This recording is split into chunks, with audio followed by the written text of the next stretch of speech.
முன்னொரு காலத்தில் ஒரு கிராமத்தில் வளர்ந்து நகரத்தில் வந்து வாழ்கிறான். இவன் முன்னோர்கள் புலிவேந்தன். அந்த அரசாட்சி காலத்தில் 1700 மரித்திருத்தி இந்த கதை தொடங்குகிறது. அப்பொழுது சோழ மன்னர்கள் வாழ்ந்த இந்த காலத்தில் புலிவேந்தனும் அந்த புலியூர் நாட்டை ஆண்டு கொண்டிருந்தான். அந்த நாடு செம்மையாகவும் செழிப்பாகவும் இருந்தது. அந்த நாட்டில் நிறைய பசி பட்டினி வந்தாலும் அவன் ஆட்சி அப்பொழுது கூட எதுவும் குறைவு வைக்கவில்லை. எந்த குறைபாடும் இல்லை. சோழ மன்னர்களோடு சேர்ந்து போர் புரிந்தான். சோழ மன்னர்களுக்கு நிறைய உதவிகளை செய்திருக்கிறான். கருவிகளை உருவாக்கி போர்க்கருவிகளை நிறைய உருவாக்கி சோழ மன்னர்களுக்கு உறுதுணையாக இருந்தான். பின்பு அவன் ஆட்சி காலத்தில் ஒரு பெரிய இழப்பை சந்தித்தான். அந்த இழப்பு வேற்றுக்கிழகவாசி அந்த ஊரில் வந்து எல்லா கிராமத்தையும் தன் வசப்படுத்தி அடிமைப்படுத்தி இருந்தது. அப்போது சோழ மன்னர்களுடன் உரிவு கொண்டு அந்த ஒரு போர் புரிந்தான். அந்த போரில் தோல்வியை உற்றது. பின்பு அவன் கனவில் சிவபெருமான் தோன்றி அவன் கனவில் வந்து, இப்பொழுது உனக்கு கிராமத்தில் பெரிய ஆபத்து வரப்போகிறது. ஏற்கனவே நிறைய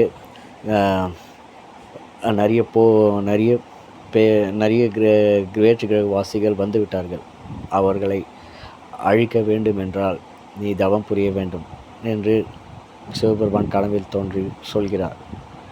பின்பு அவன் அந்த அரசன் தவம் புரிந்து 3 சக்திகளை பெறுகிறான். ஒரு சக்தி உருமாறும் சக்தி, இன்னொரு சக்தி பறக்கும் சக்தி, இன்னொரு சக்தி பலம் வாய்ந்த சக்தி. பறக்கும் சக்தி கழுகு போல பறக்கும் சக்தி, உயர பறக்கும் சக்தி கிடைக்கிறது. பலம் வாய்ந்த சக்தி அனுமன் பீமன் போன்ற பலசாலி உள்ள சக்தி கிடைக்கிறது. கிறிஸ்துவத்தில் எல்லாரும் தானியல் போல் பலம் வாய்ந்த சக்தியும், எல்லா மதமும் சம்மதம் என்ற ஒற்றை குறிக்கோளோடு வாழ்ந்து கொண்டிருக்கும் அந்த கிராமம், எல்லா மதமும் இருக்கும். அப்பொழுது சோழர் காலத்தில் இருக்கும் சிவபெருமான் பற்று கொண்டு அவன் சிவபெருமானை வணங்கி தெய்வமாய் வணங்கி அந்த ஊரில் எல்லாருக்கும் நல்ல ஆட்சி புரிந்தான். அவன் வரத்தை பெற்று வேற்றுக்கிழகவாசியை எல்லாரையும் தும்சம் செய்து எல்லாரையும் வந்து அந்த போர் புரிந்து அவன் இந்த நாட்டில் எல்லாரையும் உருவாக்குகிறான். போர் யுத்திகளை புது யுத்திகளை கையாண்டு அந்த வேற்றுக்கிழகவாசிகளை விரட்டி அடிக்கிறான். பின்பு அவர்கள் வேற்றுக்கிழகவாசி, நான் திரும்பவும் வருவேன், எத்தனை வருடமானாலும் உன்னை வந்து உன் குடும்பத்தையும் கிராமத்தையும் உன் ஊரும் இந்த பூமியும் அழிப்பேன் என்று சாபமிட்டு போகிறான்.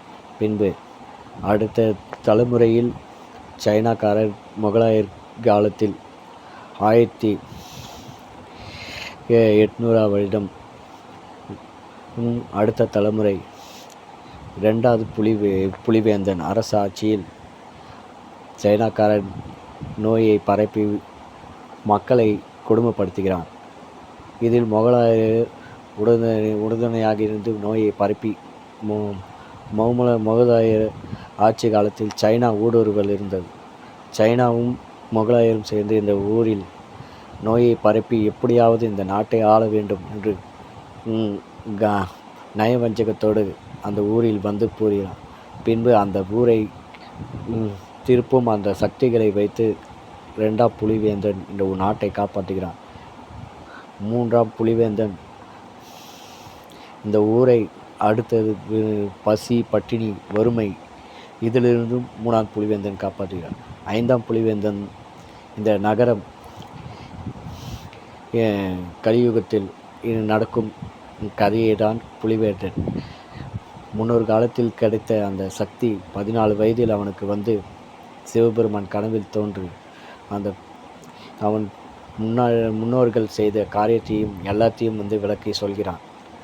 இதுதான் புலிவேந்தனின் முன்னோர்களின் கிடைத்த சக்தி. எப்படி புலிவேந்தன் உருவாகிறான். அவன் வீட்டில் திருவிழா போது அவன் வந்து பலம் வாய்ந்த மல்யுத்தம் நடக்கும். அவன் கிராமத்தில் மல்யுத்தம் நடக்கும். ஜல்லிக்கட்டு இது போன்ற விளையாட்டுகள் நடக்கும். அதில் அவன் பங்கு பெற்று நல்ல பரிசுகளை பெறுவான். பின்பு நகரத்தில் வரும்போது அவனுக்கு விவசாயம் இனம் அழியக்கூடாது, விவசாயம் அழியக்கூடாது என்ற எண்ணத்தோடு அவன் கிராமத்திலிருந்து நகரத்துக்கு வந்து நகரத்தில் வந்து விவசாயத்தை பெருக்க அவன் முயற்சியிருக்கான். அப்பொழுது அவன் விவசாயமும் மற்றும் அவன் படித்த படிப்பு, அவன் வந்து சயின்ஸ், அவன் பிஹெச்டி முடித்து அவன் வந்து டாக்டர் பட்டம் வாங்கினவன். அவன் ஒரு விஞ்ஞானி. அவன் நகரத்துக்கு போயிட்டு மல்யுத்தம் இது மாதிரி அவனோட பேஷன் வந்து மல்யுத்தம் சண்டை போடுவது அவனுக்கு ரொம்ப பிடிக்கும். பின்பு அவன் வந்து அமெரிக்காவுக்கு விஞ்ஞான ரிசர்ச் சென்டருக்கு போகிறான். அமெரிக்காவுக்கு போய் அங்கே ரிசர்ச் சென்டரில் போயிட்டு ஒரு கண்டுபிடிக்கிறான். அந்த கண்டுபிடிப்பு டிஎன்ஏ உருமாற்றம். அதை வந்து கண்டுபிடிக்கிறான். இதில் எதிரி இன்னொரு விஞ்ஞானி. அந்த விஞ்ஞானி டிஎன்ஏ உருமாற்றத்தை மிருகத்துக்கு பயன்படுத்தி நிறைய மிருகத்தின் உருவத்தை மாற்றி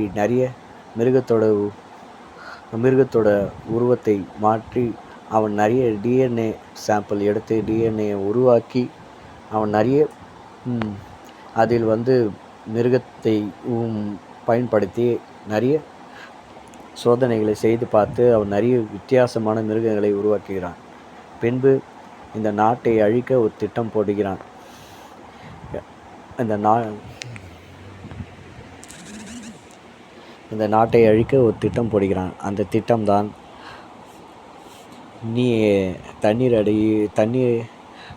கடல் அடியில் ஒரு ரிசர்ச் சென்டர் இருக்கிறது. அந்த ரிசர்ச் சென்டரில் கனிம வளங்களை அழிப்பது, கனிம வளங்களை திருடுவது, இது போன்ற கெட்ட செயல்களில் ஈடுபடுகிறான். அவன் விஞ்ஞானத் துறையில் இருந்தாலும் அவனுக்கு வந்து பணம் தான் முக்கியம் என்று இருக்கிறான். பல வித்தியாசமான மிருகங்களை உருவாக்கி மக்களை மிரட்டுகிறான். இந்த கதை வந்து ஒரு கற்பனை கதை. இதில் எந்த கெட்ட நோக்கமும் எதுவும் இல்லை. மக்களுக்கு எப்படி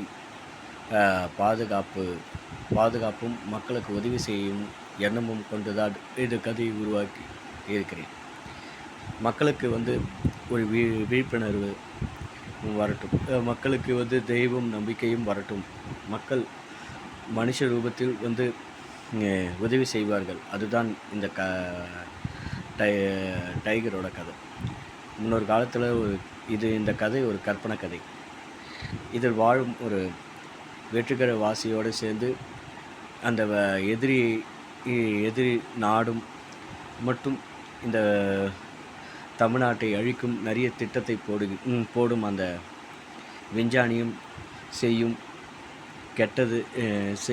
காரியங்கள் தான் இந்த கதையில் வரும் சம்பவங்கள்.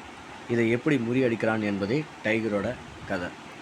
அந்த விஞ்ஞானி வந்து கெட்ட செயல்களை செஞ்சு கெட்ட மிருகங்களை உருவாக்குறான். அப்புறம் இந்த ஒரு தலைமுறையில் வந்து சிவபெருமன்கிட்ட வந்து வரம் பெற்ற அவன் சிறு வயதில் வந்து அவன் வந்து அந்த கனவு வந்து அவனுக்கு வந்து சிவபெருமான் கனவில் தோன்றி அந்த சக்தியை அவனுக்கு கனவில் மூலமாக அவனுக்கு வந்து அந்த சக்தியை வந்து அவனுக்கே தெரியாமல் அவன் உடம்பில் சக்தி வருகிறது. அவன் சிறு வயதில் வந்து அவன் உணர்கிறான். 14 வயதில் தான் அவன் உணர்கிறான். நிறைய சக்திகளை கொண்டு அவன் வந்து மக்கள் இடத்தில் வந்து அதை வந்து எப்பொழுதும் வந்து மக்களிடத்தில் பயன்படுத்துவதில்லை. யாராவது வந்து கெட்ட செயல்களை ஈடுபட்டால் அதில் வந்து கிராமத்தில் நடக்கும் கெட்ட செயல்கள், திருவிழாவின் போது நடக்கும் கெட்ட செயல்கள், திருடு போவது, இந்த குற்றங்களில் ஈடுபடும் போது அதை பயன்படுத்தி அவன் வந்து நிறைய பேரை அவன் வந்து மக்களிடமிருந்து நிறைய உதவிகளை செய்கிறான். யாருக்கும் தெரியாமல் முதல் அவன் முகமூடியை உருவாக்கவில்லை. முகமூடியை வந்து எப்படி உருவாக்குகிறான்னா, அவன் வந்து 14 வயதில் அவன் வந்து ஒரு கருப்பு துணியை அணிந்து மக்களுக்கு உதவி செய்கிறான். அதுக்கப்புறம் அவன் புலியின் தைரியமும் புலியின் பாய்ச்சலும் அவனுக்கு வருகிறது. அவனுக்கு வந்து 3 சக்திகளை முதலில் கிடைக்கிறது. அந்த சக்தி வந்து முதல் சக்தி வந்து அவன் பறக்கும் சக்தி, 2ஆம் சக்தி வந்து பலம் வாய்ந்த சக்தி, மூணாவது சக்தி வந்து உருமாறும் சக்தி. இந்த 3 சக்திகள் முதல்ல வந்து அவன் கையால் முதல் வந்து அந்த 14 வயதில் பெற்றுக்கொள்கிறான். பின்பு அவனுக்கே தெரியாமல் அவன் சக்தி அவனுக்குள் இருக்கிறது என்பது அவனுக்கு வந்து 14 வயது பிறகு 15 வயதில் தான் அவன் உணர்கிறான். ஒரு வருடத்தில் அவன் வந்து அந்த சக்தியை வந்து பயிற்சியை மேற்கொண்டு அவன் வந்து அந்த சக்தியை எப்படி பயன்படுத்துவது என்று யாருக்கிட்ட பயன்படுத்துவது என்று கரெக்டாக அதை வந்து சரியாக பயன்படுத்தி மக்களிடத்தில் அவன் வந்து பெரிய சூப்பர் ஹீரோவாக வலம் வருகிறான். இது ஒரு சூப்பர் ஹீரோ கதை. இதில் வந்து என்ன இந்த கதை வந்து மக்களுக்கு எப்படி உதவி செய்கிறான், எப்படி மக்களை காப்பாற்றுகிறான். 90 காலத்தில் வரும் சூப்பர் ஹீரோ கதைகள் போன்ற இது இல்லை. இப்பொழுது நடக்கிற சம்பவங்களும் சில சம்பவங்களும் வரும். இதில் வந்து கனிம வளங்களை அழிப்பது, இன்னொரு விஷயம் மக்களை வந்து துன்புறுத்துவது, மக்களை வந்து எந்த வழியில் அவர்கள் வந்து லஞ்சம், இன்னும் நிறைய குற்றக்காரிகளில் ஈடுபடும்களை துவம்சம் செய்வது தான் இந்த டைகரோட வேலை. அவன் வந்து யாருக்கும் தெரியாமல் செய்கிறான். யார் என்று அவன் தெரியாது. உண்மையான அவன் பெயர் ராஜா கவின். அவன் ஒரு கிறிஸ்துவ குடும்பத்தில் வளர்ந்து எப்படி கிறிஸ்துவ குடும்பத்தில் வளர்கிறான் என்பதால் அவன் வந்து ஒரு தத்து பிள்ளையாக வளர்கிறான். அவனுடைய அப்பா அம்மா முன்னோர்கள் எல்லாம் வந்து அவனோட அப்பா அம்மா வந்து சிறு வயதில் அவனை விட்டு அவனை வந்து தூரமாக போகிறார்கள். அவனோட அம்மா மட்டும் மறைஞ்சி அவனுக்கு தெரியாமல் வாழ்கிறான். அவன் வந்து ஒரு தத்து பிள்ளையாக வளர்கிறான். ஆனால் அவனுக்கு அந்த விவரம் தெரியவில்லை. வெறும் அவன் தாய் தந்தை விட்டு சென்றால் என்ற விவரம் தெரியவில்லை. அந்த தாய் தந்தை ஒரு கிறிஸ்துவ குடும்பம் மட்டும்தான் தெரிகிறது. இந்த கிறிஸ்துவ குடும்பத்தில் அவன் தத்து பிள்ளையாக வளர்ந்து சிவபெருமான் ஒரு 3 எம்மதமும் சம்மதம் என்ற ஒரு குறிக்கோள். அவன் வந்து ஒரு ஜாதி மதம் எதுவும் அந்த கிராமத்தில் ஜாதி மத சண்டை எது வந்தாலும் அவன் வந்து எதிர்த்து நின்று கேள்வி கேட்கக்கூடியவன். ஜாதி மதம் இனம் எந்த இது வந்தாலும் அமெரிக்காவில் இன சண்டை வரும்போதும் அதிலையும் வந்தான். அவன் அமெரிக்காவில் அவன் ரிசர்ச் சென்டர் இருக்கும்போது அவன் வந்து அந்த இனப்படுகொலை இனம் சண்டை கருப்பொருள் சண்டை எல்லாத்தையும் வந்து அவனை வந்து கவனித்து அதிலிருந்து அவன் வந்து எப்படி மக்களை வெளிநாட்டு மக்களையும் மீட்டு எல்லா வகையிலும் அவன் வந்து உலகத்தில் இருக்கும் எல்லா சம்பவங்களையும் ஒரு ஆளை போடுகிறான். உலகத்தில் ஒரு ஆளை எல்லா நாட்டிலையும் ஒரு குழுவை உருவாக்குகிறான். அந்த குழு வந்து